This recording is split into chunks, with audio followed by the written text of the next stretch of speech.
Tagpuin kami sa lahat ng aming mithiin, sa lahat ng aming mga pangangailangan. Hayaan mong muli, O Diyos, mapanghawakan namin na hindi kami nabibigo sa lahat ng aming mga inaasahan. Ipagkaloob mo po, O Diyos, ang kalusugan at ang himala ng kagalingan sa lahat ng may karamdaman. Katagpuin mo rin ang lahat ng naguguluhan. Bigyan ng kapanatagan, bigyan ng kapayapaang nagmumula sa iyo. At pagpalain mo po, O Diyos, ang lahat ng dumadaan ngayon sa mahihigpit na pangangailangan. Naniniwala po kami, kagaya ng pagpapapatak mo sa masaganang ulan, ay bubuhos din sa araw na ito ang masaganang biyaya higit pa sa aming mga inaasahan. Pagpalain ang lugar na ito na aming pinagtitipunan. Isugo ang iyong mga anghel at paligiran ang 4 na sulok ng lugar na ito upang hindi kami magambala ng lahat ng gawa ng aming kaaway. I-bless mo po, Panginoon, ang lahat ng nagsisiganap ng iba't ibang tungkulin. Mula po sa amin na mga magiging tagapagpakilala, sa lahat ng manunugtog, mga mang-aawit, mga kabataang sumasayaw para sa iyong kapurihan. Pagpalain mo po ang buhay ng bawat isa at sa aming paglilingkod, patuloy na ikaw lamang ang Diyos na aming maparangalan. Abutin mo rin po, Panginoon, ang pari na iyong gagamitin para sa banal na misa. Kasihan siya ng iyong kapangyarihan at ngayon pa man ay puspusin na ng iyong kaningningan. I-bless mo rin ang aming minamahal na punong lingkod. Saan man siya naroroon sa oras na ito, patuloy siyang ingatan, patuloy na pagkalooban ng ibayo pang kaalaman at karunungang nagmumula sa iyo. At samahan mo po, O Diyos, sa kanyang pagpapahayag, ang mabuting balita na aming pagsasalusaluhan. Sundan nawa ito ng mga tanda ng himala, ng kababalaghan at ng iyong kapangyarihan. Maging kalakasan ito ng bawat isa sa amin at kapangyarihan upang araw-araw ito'y maging aming katagumpayan. Yahweh, i-bless mo ang himpapawid. I-bless mo ang manakikinig sa iba't ibang dako. At sila na nasa paglalakbay na patungo sa lugar na ito, muli samahan ng iyong kapangyarihan at loobin mo pong makarating dito ng maluwalhati at ligtas sa lahat ng hadlang at ng anumang kapahamakan. Maraming salamat po sa biyaya ng araw na ito. At kami po'y nananalig at nananampalataya na sa iyong kapangyarihan, mapangyayari mo po at sa iyo'y walang imposible. Kaya naman, buong pananalig, buong pananampalataya, amin na pong inaangkin at pinanghahawakan. Aming idinideklara na tinanggap na namin ang 100% ng katagumpayan. At sa iyo namin ibinabalik lahat ng parangal, papurit, pagluluwalhati, at ito'y aming samot dalangin sa ngalan ng Ama, ng Anak, at ng Diyos Espiritu Santo. Amen at amen. Ialay natin ng matunog, malakas, ang mainam na papuri kay Yahweh El Shaddai. Praise the Lord! Glory to God, glory to Jesus. Hallelujah. Maraming salamat po sa ating mga kapatid sa Bulacan. Salamat sa Music ating Ministry. Bulacan Diocesan Choir, ang mga manunugtog, mga awit at kasama na rin yung mga kabataang sumasayaw. Yes. Opo. Minsan pa, pinagpalang hapon po sa inyong lahat. Pinagpalang hapon din po sa iyo, Brother Tony. Pinagpalang hapon, Sister Mayan. Ayan. At tayo naman po ngayong mga sandali pong ito ay dadako na po sa mga makapangyarihan, mahimalang mga patutoong, mga pagpapatunay na ang Diyos na si Yahweh El Shaddai ay buhay at kumikilos. Amen. Naniniwala ba kayong buhay ang ating Diyos? Amen. Kayo ba'y nakaranas na ng himala, ng pagpapala ng Diyos? Amen. Glory to God. Yan namang malakas na palakpak. Praise God. Ay, okay, at narito yung mga taong handang-handa ng ipagsigawan ang kabutihan, ang kapangyarihan at ang himala na ginawa ng Diyos sa kanilang buhay. At tatawagin po natin mula sa Taguig City. Narito po, Sister Angela Pili, purihin ang Panginoon. Glory to God, glory to Jesus. Praise God, hallelujah. Muli po ako nagpapasalamat sa ating Diyos sa buhay sa araw po na ito. Isang pinagpalang hapon po sa inyo mga kapatid, kay Yahweh El Shaddai at sa ating punong lingkod. Tunay nga po ako po'y nagpapasalamat at nagagalak sa ating Diyos na buhay sa kabutihan niya po na ipinagkaloob sa akin. Last Saturday po, July 2, ako po ay nakapagtapos na ng aking pag-aaral sa kolehiyo bilang sa kurso pong Medical Technology. Tunay nga po, Panginoon, na hindi po naging madali yung paglalakbay ko sa pag-aaral, pero ang Diyos po ang tumulong sa akin. Nagpapasalamat po ako sa karunungan, sa kalakasan, sa financial po na hindi po biro mag-aral ng medical course. Pero sa tulong po ni Yahweh El Shaddai, lahat po posible sa Kanya. Kaya patuloy lang po tayong magtiwala, magpasalamat at magdasal sa Kanya. To God be the highest glory in Jesus' mighty name. Amen. Thank you, Lord. Amen. Hallelujah. Congratulations. Oo Ayan. po. At hopefully, may mga board exams din yata yan. Hopefully, maipasa niya yan. Amen. Okay. Amen. Susunod naman po, Mula Santa Cruz, Manila. ating kapatid, Sister Opel Pestidio. Purihin ang Panginoon. Magandang Hallelujah. hapon sa ating lahat. Andito na ako, Yahweh El Shaddai, para tuparin ang pangako ko. Yung anak kong si Bernadette, noong December 2015, in-ultrasound siya kasi meron siyang thyroid module. Binigyan siya ng gamot. Ngayon, nung binababalik siya, June 2016 follow-up ultrasound, hindi lumaki yung module niya. Kaya salamat sa Diyos kasi benign. Hindi na kailangan ng gamot, hindi na kailangan ng operasyon. Kaya salamat sa Panginoon sa himala niya. Yung pangalawa kong i-share, yung nagkasugat yung anak kong bunso, na talagang parang lumaki yung kuko niya na maga talaga. Salamat sa Diyos, iniyak ko, pinagaling din siya ni Lord. Ang pangatlo kong i-share, na dumating ako sa puntong nagkaroon ako ng pagsubok, kalungkutan, depression, takot, magulong isip. Ang ginawa ko lang talagang, ang pakikinig sa Lord, yung dalawang chapter sa Santa Cruz, yung Blumentritt tsaka yung Spiritu, talagang tinoon ko yung pag-atin-atin na nag-choir pa ako. Talagang yung salita ng Diyos, talagang yung sinapuso ko. Salamat sa Diyos ngayon, malakas na ako, wala na akong kinakatakutan, tsaka masaya na ako. Kaya binabalik ko ang papuri sa Panginoon. Ang samot dalangin ko lang po na loobin ng Lord na magtagumpay yung anak ko kasi next year kung loloobin, gagraduate na si Bernadette ng medicine. Kaya salamat sa Panginoon sa tulong niya sa anak ko na to. Salamat po. Amen! Papuri sa Diyos! Hallelujah. Ayan. Okay, at mula naman sa General Trias, Cavite, Narito po, Sister Fe Reyes. Purihin ang Panginoon. mula sa Tondo, Manila. Sige. Kayo na po muna ang aming tatawagin. Tayo lang muna kayo dyan at kayo na ang susunod. Sige. At mula sa Tondo, Manila, ayan, Sige po. Sister Delia Lopez. Okay. Magandang hapon po, mga brother and sister, higit po kay Yahweh. Matagal na po ako gustong magpatuto. Kasi sabi ko, Lord, pag binigay mo po, Lord, ang aking kahilingan, magpapatuto po ako sa stead po. Mula na pong natupad po yung aking kahilingan, medyo na late po ako. Hindi ko po kaagad na i-share. Tagal na po, 1996 po, humingi po ako kay Lord na sabi, pag sumigaw, anong gusto mong pangarap, sinisigaw ko po lagi, bahay, lupa. Nagpapasalamat akong malaki sa Panginoon.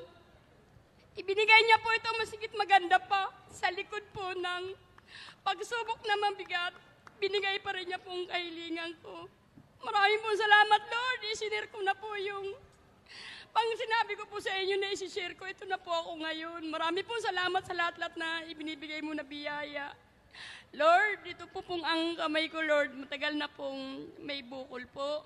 Pero sa pananalig ko, Lord, sabi ko, gagaling ito, gagaling. Mga instrumento pong ginamit ng Diyos. Gumaling po ito, natunay, tuloy-tuloy na po, natunaw po. Lord, maraming po salamat yung mga kahilingan ko. Mas maganda talaga po kayo, higit pa kayo talaga, Lord, nagbibigay ng higit po sa mas mga sinasabi po namin mga kahilingan. Binigyan po ako ni Lord ng matirahan po ng bahay na sarili na. Marami po salamat, I love you, Lord. Thank you, Lord, thank you, Jesus. Maraming po salamat, I love you, Lord. Glory to God. Amen. Maraming Hallelujah. pagpapala si sister. Lupat bahay. Pagkatapos, pinagaling pa yung bukol sa kamay. Oh, praise God. Ayan. Lahat ng ibig magkaroon ng lupat bahay, sumigaw! Ayan, Amen. amen. Amen. Amen. O, ito na yung tinawag natin kanina. Oh, siya yung number Yan. 3. Yan, mula sa General Trias, Cavite. Sister Fe Reyes, purihin ang Panginoon. Isang pinagpalang hapon po sa inyo mga kapatid at sa ating pong Panginoon na si Yahweh El Shaddai. Ang ipagpapasalamat ko lamang po sa Panginoon ay nung maaksidente po ako sa Amadeo. Ako po ay nagbebiyahe pa ng baboy mula po Lemery papuntang Cavite. At nagkataon po na ang jeep na sinasakyan ko ay nawalan po ng preno. At ito po ay tumakbo ng tuloy-tuloy na parang laruan. Hanggang sinabi po sa akin ng driver na ibabangga na raw po niya ang sasakyan. Purihin po ang Panginoon. Nandito po ako, malakas na malakas. At galos lang po sa kamay ang nangyari sa akin. At ang pangalawa po, ipapatotoo ko ay ang akin pong apo na nag-graduate po sa Maritime, sa Maribeles. At ngayon po, pagsakay niya ng barko, isa na po siyang hallelujah, isa na po siyang opisyal. At ang pangatlo pong ipapatotoo ko, ay nag-birthday po ako ng June 22 na 70 years old. Isang malaking biyaya po ng Panginoon na ako po ay nakarating sa ganoong edad na malakas pa po at hiniling ko po sa Panginoon na magandang panahon na ibigay po sa akin. Tunay po na ang sabi ng ating po ng lingkod, gusto nyo bang umani na di nyo pinaghirapan? Noong pagkakataon pong iyon, inani ko po ang biyaya ng pagpapala ng Panginoon na hindi ko po pinaghirapan, ang mga anak ko po ang nagbigay sa akin. Maraming salamat, Panginoon, sa biyayang hindi ko pinaghirapan na iyong ipinagkaloob.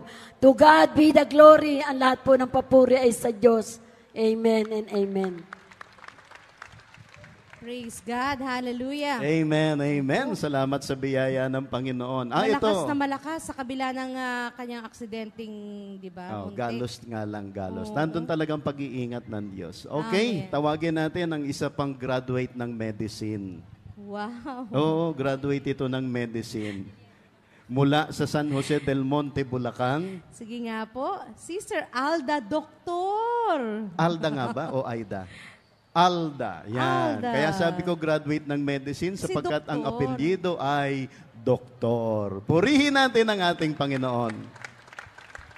Magandang hapon po na pinagpala po sa lahat. Ang ipapagpatutuo ko po ang himala na ginawa ng Panginoon sa akin. Tama yung sabi ni Brother Mike sa nung Sabado na lahat tayo may himala na nakalaan, hingiin lang natin. Isa po akong cancer survivor. 2014 po, pagkatapos ng anniversary natin, na emergency po ako dahil pumutok po yung aking myoma. So habang dinadala po ako sa hospital, Salmo 91 lang po ang hinawakan ko. Pagdating po sa hospital, lahat po na examination binigay po sa akin. Nakita po sa ultrasound, yung myoma ko pumutok na po at naoperahan nga po ako. At nakita po doon sa examination yung cancer ko po sa ovary. Hindi po doon sa myoma. Stage 2 po, yolk sac ovary tumor. Nag-chemo po ako ng 4 na bisis. Nakalbo po ako sa isang chemo pa lang po, nakalbo na po ako. Umuwi po ako sa bahay, kalbo na. Nasalinan din po ako. 3 times po ako nasalinan ng blood transfusion. At nung natapos po yung aking chemo na 4 na bisis, 2015, nakaabot pa po ako ng 2015. Akala ko okay na po ako. Nag-emergency na naman po ako. Sinugod po ako ng Holy Week po, Lunes Santo. Dinala po ako sa emergency room, sa isolation room ng ICU. Kasi po humina na po yung puso ko, bumaba na po yung dugo ko, pati po platelets. Sinalina na naman po ako ng dugo. Tapos yung platelets po na 4 na bag, 3 na bag na blood transfusion. Nung dumating po yung Sabado, Igloria, sabi ng mga doktor, iuwi nyo na si nanay kasi baga mahawa po siya dito sa hospital kasi okay na po siya. Hiningi ko po kasi sa Panginoon na, Lord, kung kukunin nyo po ako, kunin nyo na po ako ngayon. Pero kung dudugtangan nyo pa po ang buhay ko, magsiserve po ako sa inyo. Alisin nyo lang po ang sagabal sa buhay ko. para makapag-serve po ako sa inyo ng tuloy-tuloy. Kasi single parent po ako. Lahat po ibinigay ko na sa Panginoon. Ngayon po nagsiserve po ako sa tungko isang worker po. Nagpapasalamat po ako, Panginoon, sa mga bigay na bagong buhay sa akin at kalakasan. Yung huling ano ko po, medical examination po sa CT scan, lumabas na po doon na lahat na po negative. Saka Lord, thank you Lord. Thank you po sa lahat ng papala at biyaya na binigay mo sa akin. God is good all the time. Amen. All the time, God is good. Thank you. Praise God. Papurihan natin Amen. ang Panginoon. Hallelujah. Mula Praise naman God. po sa malayong lugar ng Dipolog City, Zamboanga del Norte, Brother Jaime Cabiara, purihin ang Panginoon. Magandang hapon po sa inyo, mga kapatid ko kay Yahweh El Shaddai at sa ating punong lingkod. Napakaganda po ng pasalubong, prayer pasalubong ng ating punong lingkod. At ang sabi niya, isigaw ninyo ang the best na pasalubong. Isigaw ko po ang aking medical na fit to work na sa awa at habag ni mahal na Yahweh El Shaddai. Nakuha ko na po ang fit to work na medical. At ang sabi pinanghahawakan ko po, pangako ninyo'y aking pinanghahawakan. Pangako ninyo'y aking sandigan. At ang lahat po na pagtitiis ay mayroong pagtatapos. At ang sabi ng ating punong lingkod, na ang lahat na kahirapan, may biyaya na nakakaakibat galing kay Yahweh El Shaddai. Kaya maraming salamat po at magandang hapon po. Maraming salamat, Mama Mary. Lalo mo kaming inilapit at inilapit sa kamalmahalang puso ng ating Panginoong Hesukristo. Amen. Amen. Hallelujah. Salamat po. Okay. Father and Son Tandem. Sige po. Mula sa Santa Rosa, Laguna, Narito po sina Brother Benjamin Perez Sr. and at Brother Benjamin Perez Jr. Purihan ang Diyos! Mga kapatid ko sa pananampalataya, kay Yahweh El Shaddai, pinagpalang hapon po sa inyong lahat. Ako si Songsong Benjamin Perez Sr. and my son, Jongjong Benjamin Perez Jr. Mga kapatid ko sa pananampalataya, God is good! Hallelujah! In 31 years, finally, pasalubong, nagaling kay Yahweh El Shaddai. I meet my son finally for 31 years. Nanggaling sa France po Praise siya, nanggaling sa God. France. Isang, we harvesting na hindi natin pinaghirapan. Nandito na siya. Ibang nagpaaral sa kanya. Ngayon, hinanap niya ang kanyang magulang. I never thought na magkakatagpo kami sa araw na ito. Kahapon pa lang, kagabi pa lang, I was already crying of happiness. Praise God. I couldn't believe it. Ng Panginoon. God is really good. Now I'm turning the mic to my son now. Okay, I'm sorry because I can't speak Tagalog because I'm grown up in France, so just speak in English. So I'm here, in the front of you, beside my dad. So I'm happy. So this year is a miracle because I can find my dad. I just met him just yesterday. And this year I also meet my mom, and they're still all alive. So my duty is complete. So thanks Lord, glory to the God. Praise God. Ay, I'm sorry, hindi nyo masyadong France po yan, friends. Hindi nyo maintindihan. Pero yung mga taga-France, maintindihan nila yung English niya. Glory to God, Jesus. Thank you, Lord. Praise God. Oui. Oh, sa That's makatuwid, brother. okay. Because we can also understand. You know. You know. Purihin ang Sa ating madaling salita, Brother Tony, nagkitang mag-ama sa napakahabang panahon. Yes. The father and son, Oh, they now see each other. yeah. Understand? Understood. Purihin ang Panginoon. Okay. Tuloy-tuloy tayo ng pagtawag sa mga magpapatotoo.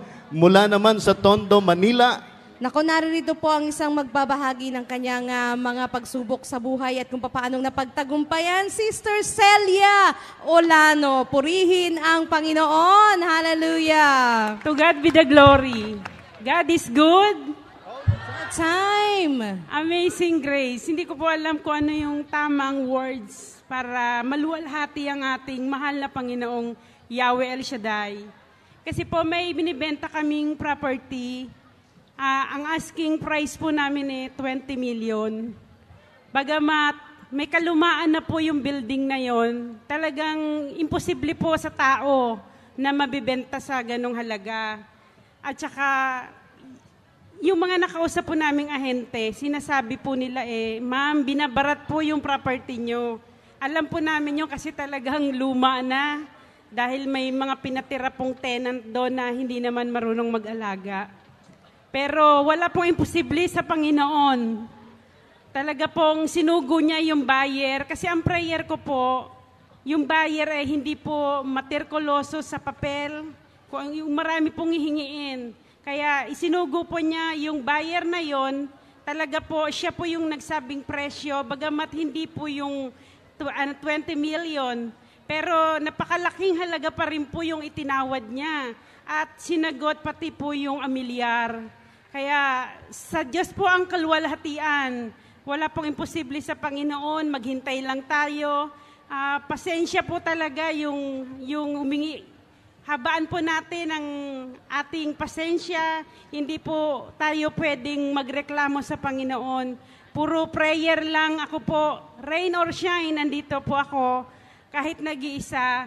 Nagdadasal lang po ako, tinataas ko sa Panginoon lahat ng aking mga pinagdadaanan sa buhay. At yung pangalawa naman po, property pa rin po yung binibenta rin ng brother husband ko. Sa wakas po, finally, may serious buyer na rin na talagang gustong-gusto po yung property. Tama po yung kasabihan, may tamang panahon. Maghintay lang tayo. Sa Kanya po ang kaluwalhatian. Amen and amen. Thank you, Jesus. Praise Thank you, God. God. Hallelujah. Nagbubunga po ang mga panalangin natin. Amen. Dumarating sa tamang panahon. Sa tiyaga nakukuha. Amen. Amen. Sino rito yung mayroon ng matagal na kahilingan? Isigaw mo ngayon. Inaangkin ko. Inaangkin ko. Answered prayer na ako. Answered prayer na ako. Amen. Amen. Amen. At ito pa ang isang answered prayer, Sister Mayan. Yes. Tawagin naman natin mula sa General Trias, Cavite. Sister Flor Gulo. Salamat, Lord. Nakarating na ako dito. Matagal ko ng pangarap na magpatotoo, kaso lang inaabot ako ng nervyos. Kaya salamat. Ako ang pinakahuling dumating. Salamat nakaabot ako. Akong panghuli. Magandang hapon, Yahweh El Shaddai. At pangalawa, kay Brother Mike. At sa inyo, mga kapatid, magandang hapon po. Ang nais ko lang pong ipatotoo, Lord, yung sa inyo mga kapatid, yung nangyari sa akin na 2 beses na ako na aksidente, pero buhay pa rin ako. Noong una, sumakay ako ng jeep, papunta ako ng Putol, papuntang Binakayan. Yung aming jeep, binangga, umikot. Sa lahat ng nakasakay doon, ako, 2 lang kami magkatabi na hindi na hospital. Kaya, Lord, salamat. Ang pangalawa, yung aking na-aksidente ako nung May 9, ng motor na bangga ako, para ako nag-slow motion. Kaya, pupunta ako sa butuhan, nasagi ako ng nagmamadali dahil watcher daw sila. Nabangga ako, natumba ako, gumulong ako, pero awa ng Diyos, wala akong gas-gas. Nararamdaman ko lang sumasakit yung aking balakang, pero sa awa ng Diyos ngayon, magaling na din ako. Lord, salamat. At ang pangalawa, ang aking anak na babae, ang edad niya is 42 years old. Yung talagang unang-una kong ipatotoo, kasi yung anak kong babae, ayaw na mag-asawa kasi sabi niya, Mama, hindi na ako mag-asawa kasi may edad na ako, baka lukuhin lang ako ng asawa, baka hindi na ako magkaanak, sabi niya. Sabi ko, walang imposible kay Lord. Sabi ko sa kanya. Ang ginawa ko, wala akong ginawa kundi magawa ng prayer request ako ng prayer request na pagkalooban siya ng kapartner sa buhay, yung mabait, may trabaho, walang bisyo, at kapangalan, gusto ko kapangalan ni Brother Mike. Alam mo mga kapatid, binigay ni Lord yon. Ang pangalan din niya Mike. Tapos may trabaho, walang bisyo, hindi na umiinom, hindi na nigarilyo, at may trabaho. Kaya salamat kay Lord. Ang sabi ko naman, Lord, binigyan mo nga siya ng asawa. Sabi ko, paano kung pagkalooban mo naman siya ng anak? 1 taon na silang mag-asawa. Sabi ko, Lord, bigyan mo sila ng anak. Hindi na, nagpadoktor sila, malabo daw magkaanak yung lalaki. Ang ginawa, may isang babaeng katulong pumunta sa kanila. Tama-tama birthday niya, 43 siya. Sabi niya, Mama, may batang ibibigay sa akin. Saktong birthday niya. Nung birthday niya, regalo sa kanya yung baby na yun. Ngayon, 1 taon na mahigit yung baby. Ang pangalawa naman, yung anak kong lalaki. 5 taon, walang trabaho. Wala rin akong ginawa kundi mag-pray request. Sabi ko, Lord, pagkalooban mo siya ng trabaho. Pinagkalooban siya ni Lord ng trabaho. 4 na buwan lang na regular agad. Kaya Lord, salamat talaga. Hindi ako mapakali na hindi ako magpasalamat sa lahat. Lahat ng biyayang pinagkaloob mo sa akin, lalong-lalo na sa aking mga pamilya. Thank you, Lord. Ang lahat ng ito ay binabalik ko sa iyo, Panginoon. Napasasalamat. Amen. Hallelujah. Salamat sa Diyos. Purihin natin ang ating Diyos. Hallelujah, glory.